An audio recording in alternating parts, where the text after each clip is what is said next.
Bonjour tout le monde! Voici maintenant la deuxième capsule du chapitre 1 sur les mouvements harmoniques simples. Donc, si on fait un petit retour sur qu'est-ce qu'on a vu au dernier cours, aux dernières capsules, on a vu les caractéristiques de base d'un mouvement harmonique simple. Donc, un mouvement harmonique simple, c'est un mouvement qui oscille entre deux extrémités de façon périodique, avec toujours la même amplitude. Donc, le cas le plus simple, c'est un ressort qui est attaché à une masse, qui oscille du point A jusqu'à moins A ici, en passant par sa position d'équilibre. Et on a vu que la fonction était donnée par A sin de oméga t plus phi, où oméga t plus phi, ça s'appelle la phase. Sauf qu'ici, vous allez voir que c'est la plus grande difficulté de ce chapitre-là, c'est de trouver la fameuse constante de phase, le déphasage, qui est vraiment le plus difficile à trouver. Pourquoi? Parce que quand on regarde un mouvement, pour une certaine position x, il existe deux situations différentes. Donc, on peut être à x en allant vers la droite, donc c'est une vitesse v, ou on pourrait être à x, à cette position-là, en allant vers la gauche. Donc, ici, ça implique qu'il pourrait y avoir deux solutions possibles pour un même arc sinus dans ce cas-là. Donc, ici, il faut revenir sur qu'est-ce que vous avez en secondaire 5 ou en secondaire 4. Quand on fait des fonctions, on fait un arc cos, un arc sin, un arc tangente. Il existe toujours deux solutions possibles. Donc, on est toujours habitué à prendre la première racine ou la première solution que la calculatrice donne, mais il existe une deuxième solution ici. Donc, ici, on va se baser sur les triangles rectangles. Il y a la trigo, sin, cos, tangente, c'est basé sur les triangles rectangles. Donc, on va définir chacun des côtés ici. Donc, le côté vertical, je vais l'appeler A, côté horizontal B, et le côté vertical C dans ce cas-là. Donc, si je refais, on va refaire ceci sur, qu'est-ce qu'on appelle le fameux cercle trigonométrique ici. Donc, un système d'axe, comme ceci. Donc, j'ai mon angle θ ici. Donc, notre vecteur ici, donc, ce sera quelque chose comme ci. Donc, on pourrait dire que ce vecteur-là, théoriquement, c'est la plus grande valeur que peut valoir le sinus, le cosinus dans notre système. On aurait pu l'appeler grand A, mais pour que ce soit plus simple, parce que là, j'ai petit a et grand A, ça risque d'être plus compliqué. Donc ici, juste peut-être se rappeler que le C, ça représenterait notre hypoténuse, et l'hypoténuse, ça sera l'amplitude de notre mouvement. Donc, si je veux trouver le côté opposé dans un triangle, on fait arc sin, donc arc sin de côté opposé sur hypoténuse, ça va donner notre θ. Donc, on butonne tout ça, on trouve notre θ ici, comme ceci, qui est la première valeur donnée par la calculatrice. Or, est-ce qu'il existe un autre angle dans notre cercle trigo qui pourrait donner la même valeur verticale? Parce qu'ici, je rappelle que sin de θ, c'est le côté opposé. Si j'aurais la même hauteur verticale dans ce cas-là, qu'est-ce que je pourrais me mettre? Ah! Si je me mettais ici, comme ceci, on a la même valeur verticale ici, mais le vecteur ou l'hypoténuse est positionné à un angle différent. Donc, je vais prendre un crayon différent ici. Donc, si je pourrais appeler ça θ1, et ceci, θ2 ici. Oh, mon crayon est peut-être pas terrible dans ce cas-là. Donc, comment on pourrait trouver θ1, θ2? Donc, θ1, ça sera la valeur de votre calculatrice. Donc, votre calculatrice va donner directement la première réponse qui est dans le premier cadran. Mais la deuxième, ce sera quoi? On s'aperçoit que ça et ça, c'est la même chose ici. Donc, ça serait notre θ1 ici. Donc, la deuxième possibilité, ça serait normalement 180 moins θ1, ou encore, comme malheureusement, on va travailler malheureusement en radian. Donc ici, un demi-cercle, c'est pi. Donc la deuxième solution, ça serait pi moins θ1 dans ce cas-là. Et à l'examen, quand vous allez faire un arc cos ou un arc sin dans cette section-là, vous devez me donner les deux solutions qui seront possibles dans ce cas-là. Donc c'est très rare qu'on fait ça, mais ici, il va falloir donner les deux solutions. Donc pour un arc sinus, le truc c'est super simple. Donc, faites votre recette frigo, vous dites OK, même côté vertical, qu'est-ce que c'est? Puis vous allez voir, bon, facilement la relation. Je pense que ces relations-là ne sont pas marquées sur votre feuille de formule malheureusement, donc il faudrait les connaître. Donc, mais ça c'est sûr. En tout cas, donc c'est théoriquement, c'est tout, je cherche un mot,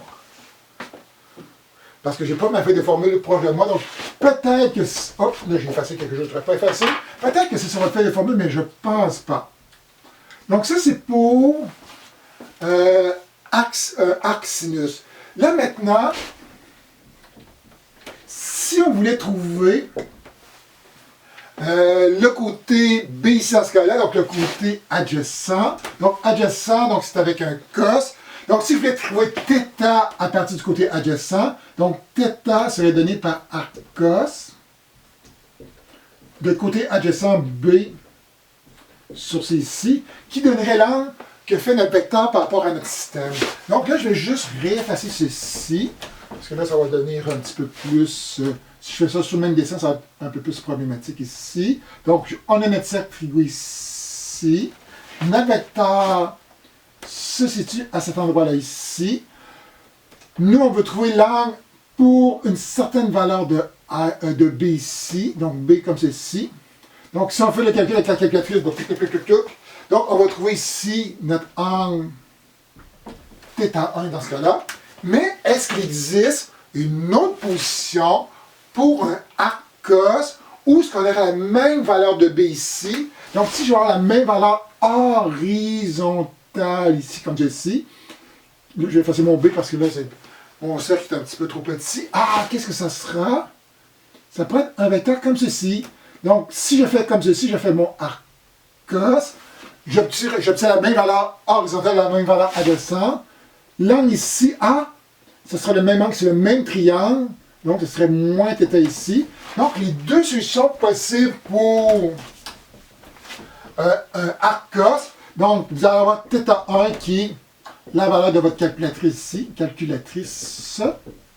Et l'autre possibilité θ2, ce serait quoi? Ce serait égal à le même angle θ1, mais avec une valeur, un signe négatif devant. Donc, ce sera par exemple pi sur 4 et moins pi sur 4 dans ce cas-là. Donc, pour un cas, ça va assez bien.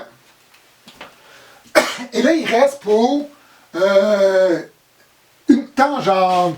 Donc, tangente, c'est toujours le rapport du côté opposé sur le côté adjacent. Donc, oui, je n'ai pas besoin de redessiner ici, je vais juste dessiner comme ceci. Donc, si on fait un arctangent, arctangent, donc c'est opposé sur adjacent, ça va donner notre angle θ.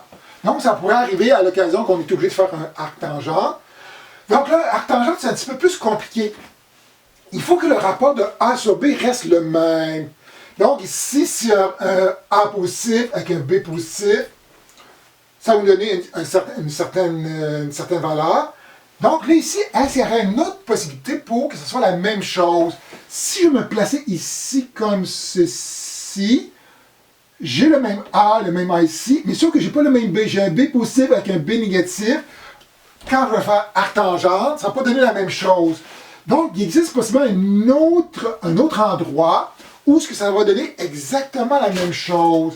Donc ici, l'autre endroit pour un arctangent, pour que ça donne exactement la même chose, ça devrait être le vecteur qui sera opposé. Donc ici, qu'est-ce qui arrive ici? Dans ce cas-là, vous avez un moins A qui apparaît verticalement. Horizontalement, vous avez un moins B ici. Donc, j'appelle ça l'angle θ2 ici. Et là, ici, moins et moins, ça va s'aligner. Donc, on revient encore au rapport de A sur B. Donc, que vous soyez dans le premier cadran ou dans le troisième cadran, ça va donner la même réponse. Donc, pour un arctangent, donc la première solution, c'est toujours votre calculatrice qui va la donner. Calculatrice. Et la deuxième possibilité, donc on s'aperçoit que les deux angles sont déphasés de 180 degrés ou de pi. Donc c'est que la deuxième solution sera pi plus θ dans ce cas-là. Donc c'est important de savoir comment on trouve la deuxième solution quand on fait un arc cos, un arc sin ou un arctangente. Donc maintenant, il nous reste, donc on a vu que quand on fait un arc-cos, un arc-sin, un arc-tangente, il y a toujours deux solutions possibles. Donc là maintenant, il faut être capable de déterminer laquelle des deux solutions qu'on devrait retenir. Donc c'est sûr que dans votre livre, il parle d'une méthode, en tout cas pour arriver à des choses. Moi, je suis un petit peu original, donc ceux qui m'ont eu la session passée, tout le monde, en tout cas beaucoup de personnes se souviennent de la fameuse règle de la main plane, que des personnes ont parlé à leurs collègues de d'autres professeurs, et les autres professeurs sont revenus. Hey, c'est quoi cette affaire-là de main plane pour les produits intérieurs? Donc ici, je vais parler d'une méthode personnelle.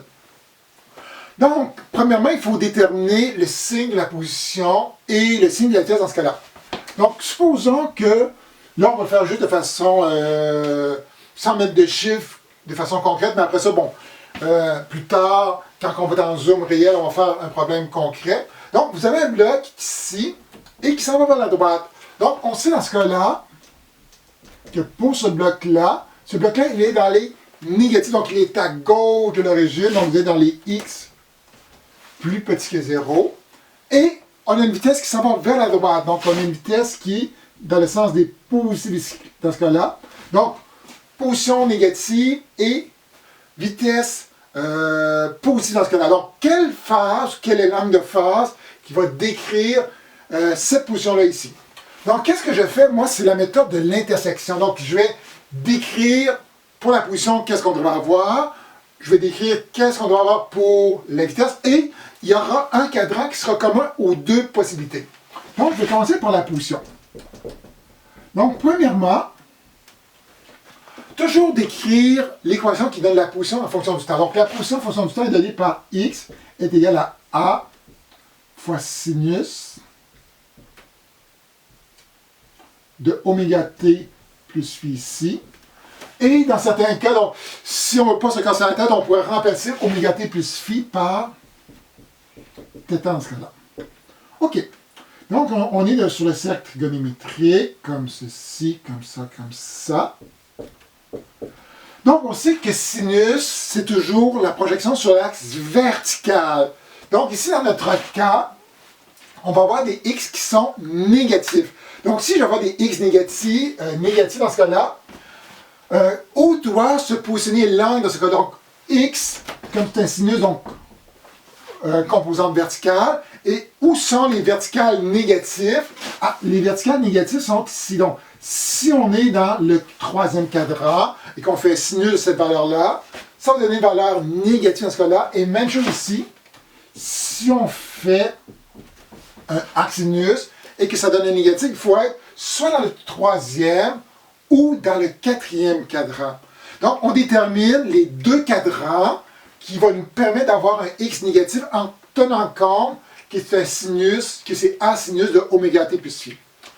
Maintenant, on va faire la même chose pour la vitesse. Donc là, c'est sûr que la vitesse, c'est un petit peu spécial pour les mouvements harmoniques simples, mais vous allez voir qu'il y aura peut-être une subtilité qui va apparaître dans le prochain chapitre. Donc, la vitesse, c'est quoi? C'est la dérivée de la position par rapport au temps. Donc, si on dérive ça ici, donc ça donne que la vitesse sera égale à A, oméga, cosinus, cosinus, c'est la projection verticale ici, de oméga t plus phi dans ce cas-là. Donc, notre vitesse, elle doit être positive ici. Donc, pour qu'elle soit positive, donc là, je vais être un petit peu plus, parce que là, c'est la première fois que je le fais depuis des années. A et oméga sont deux valeurs positives. Donc, si A, c'est une constante positive, oméga, c'est une valeur positive. Donc, ça donne des positives ici. Mais pourquoi je fais ça? Vous allez voir un petit peu plus tard, quand vous allez dériver votre équation de position, il y aura peut-être un moins qui va apparaître ici. Donc, c'est pour ça que c'est toujours important de donner l'équation de la position, de la vitesse en fonction du temps, pour voir s'il y aura un moins ou un plus qui va apparaître ici. Donc, on sait que A et oméga, c'est deux constantes positives, donc ça ne change rien. Si je veux que Vx soit positif, est-ce que je vais avoir un cos positif ou un cos négatif? Donc, j'écoute. Oh, on me dit à la maison que pour que ceci soit positif, il faudrait que notre cosinus de oméga t soit aussi positif dans ce cas-là. Donc, un positif fois un positif va donner un positif ici, donc ça concorde ici.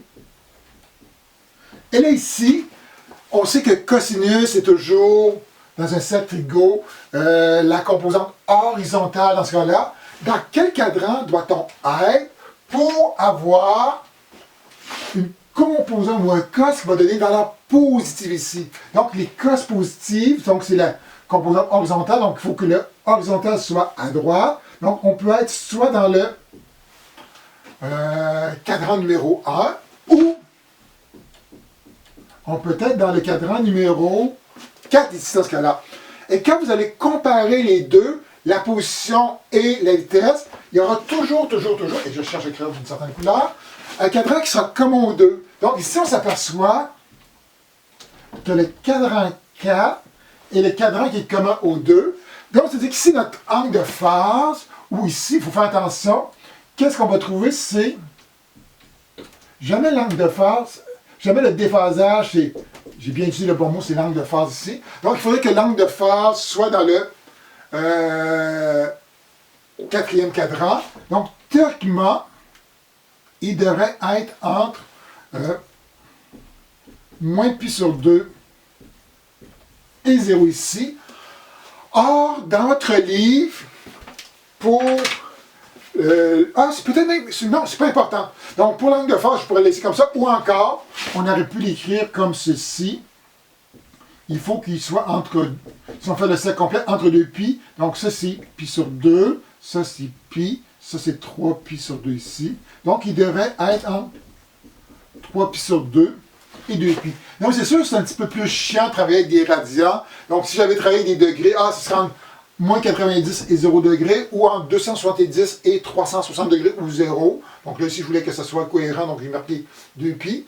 Donc, en sachant ça, vous êtes capable d'éliminer une des deux possibilités. Donc, quand vous avez fait votre arc-cos, votre arc-cil, ok, cette possibilité-là, on peut s'en foutre carrément, et on va conserver la bonne dans ce cas-là. Et dans l'examen, c'est sûr qu'il y aura une question là-dessus, puisque je vais demander de trouver la phase. Il va falloir m'expliquer pourquoi, donc, comme ceci, pourquoi vous avez retenu cet angle-là et non l'autre angle dans vos problèmes. Donc ça, c'est toujours important. Et en Zoom, exercice, je vais insister sur ce point-là. Donc, pour terminer la capsule d'aujourd'hui sur les fonctions trigo, donc il y aura juste peut-être un petit aspect mathématique. Souvent, vous allez peut-être arriver à des systèmes de deux équations, deux inconnues, et malheureusement, les inconnus sera peut-être plus difficile à isoler qu'on pense. Donc, on pourrait avoir phi, le déphasage qui serait inconnu, et A par exemple. Donc, si j'ai phi et A l'inconnu, comment je peux résoudre un système dans ce cas-là? Donc, on a vu que la position est donnée par A sin de oméga t plus phi, et la vitesse est donnée par cette expression-là. Donc, c'est sûr que là, ici, je ne peux pas isoler phi, aller le mettre là-dedans, puis donc, il y a plusieurs façons de le faire. Donc, je vais juste vous montrer deux possibilités pour résoudre des problèmes quand vous avez des sinus et des cosinus qui apparaissent dans le même système d'équations. Première chose, on peut utiliser la division. Donc, si vous divisez vos deux systèmes, ça vous permet de trouver quelque chose. Donc, c'est-à-dire que si je divise la position divisée par la vitesse, qu'est-ce que ça donne? Donc, ça donne A sinus de oméga t plus phi ici, sur A oméga cosinus de oméga t plus phi ici, comme ceci, comme ça et comme ça. Et si on fait la division, si A était un inconnu ou une inconnue, on voit que les A se simplifient. Sin sur cos, ça donne tangente. Oh, donc on ne fait pas apparaître deux fonctions trigo, donc on a juste une fonction trigo. Et il nous reste notre oméga ici, dans ce cas-là. Donc, dépendant de qu'est-ce qu'on vous donne, donc il y a moyen de faire disparaître le A en utilisant cette forme-là ici. Dans certains cas, on pourrait, donc c'est juste un petit rappel ici de fonction trigonométrique, on pourrait isoler le sin.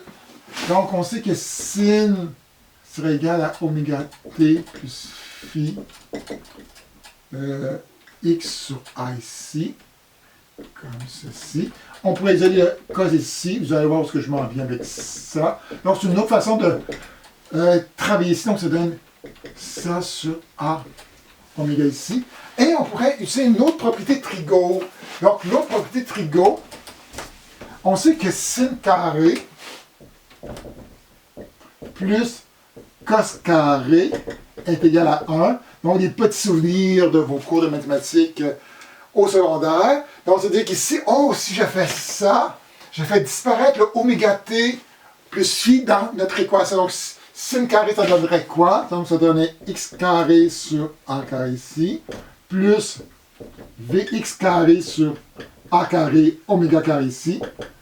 Tout ça est égal à 1. Et là, maintenant, votre système de deux équations, où ce qu'il y avait peut-être des oméga inconnus ou des phi inconnus, oh! Tout ça a disparu et on peut peut-être trouver le facteur qu'on cherche dans cette chose-là ici. Donc ici, pensez à la propriété trigo que sin carré plus cos carré donne 1. Ça peut vous aider à résoudre des problèmes. Donc, avec ça, on vient de terminer l'aspect mathématique du problème.